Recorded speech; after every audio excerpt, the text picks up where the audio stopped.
Hello, আসসালামু আলাইকুম প্রিয় শিক্ষার্থী বন্ধুরা। তোমরা ইতিমধ্যে থাম্বনেল দেখে বুঝে গেছো আজকে আলোচনা কি। আজকে আলোচনা ত্রিভুজ অঙ্কন করো এবং সংজ্ঞা সহ বৈশিষ্ট্য লেখো।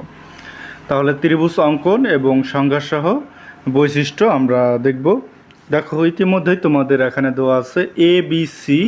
দেখো এটা একটা ত্রিভুজ, তাহলে চিত্রে এ বি সি একটা কি ত্রিভুজ। তাহলে এখানে ত্রিভুজটা কীভাবে আঁকানো আছে সেভাবে তোমরা আঁকাবা, ত্রিভুজ অঙ্কন করবা।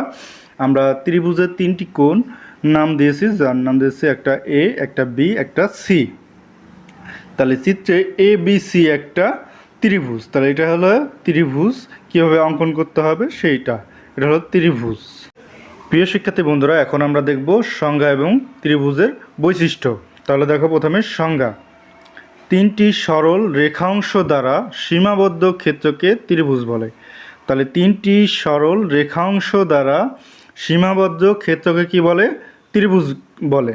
তাহলে এটা হচ্ছে সংজ্ঞা। তাহলে ত্রিভুজ কাকে বলে আমি আবারও বলে দিচ্ছি, তিনটি সরল রেখাংশ দ্বারা সীমাবদ্ধ ক্ষেত্রকে ত্রিভুজ বলে। এখন দেখো ত্রিভুজের বৈশিষ্ট্য। তাহলে ত্রিভুজের বৈশিষ্ট্য দেখো, এক নম্বরে দেওয়া আছে ত্রিভুজে তিনটি বাহু ও কোণ আছে। তাহলে ত্রিভুজের কয়টি বাহু? তিনটি বাহু ও কোণ আছে। তারপরে দেখো দ্বিতীয়টা, ত্রিভুজে তিনটি শীর্ষবিন্দু আছে। ত্রিভুজের তিনটি শীর্ষবিন্দু আছে।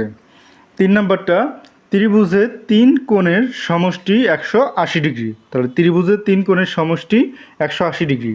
এটা হচ্ছে আমাদের সংজ্ঞা এবং ত্রিভুজের বৈশিষ্ট্য। ভিডিওটি কেমন হয়েছে অবশ্যই কমেন্ট করে জানাবা। আর বেশি বেশি করে তোমাদের বন্ধুবান্ধবের কাছে ভিডিওটি শেয়ার করে দাও, যাতে তারা উপকৃত হতে পারে। আমাদের পরবর্তী চতুর্ভুজ সম্পর্কিত ভিডিও আসবে, সেই ভিডিওটি পেতে অবশ্যই চ্যানেলটি সাবস্ক্রাইব করে পাশে থাকা বেল আইকনটি বাজিয়ে দিও। আজ যারা সাবস্ক্রাইব করেছে অসংখ্য অসংখ্য ধন্যবাদ। আজ এই পর্যন্ত, পরবর্তী ভিডিও দেখার আমন্ত্রণ রইল। আল্লাহ হাফেজ।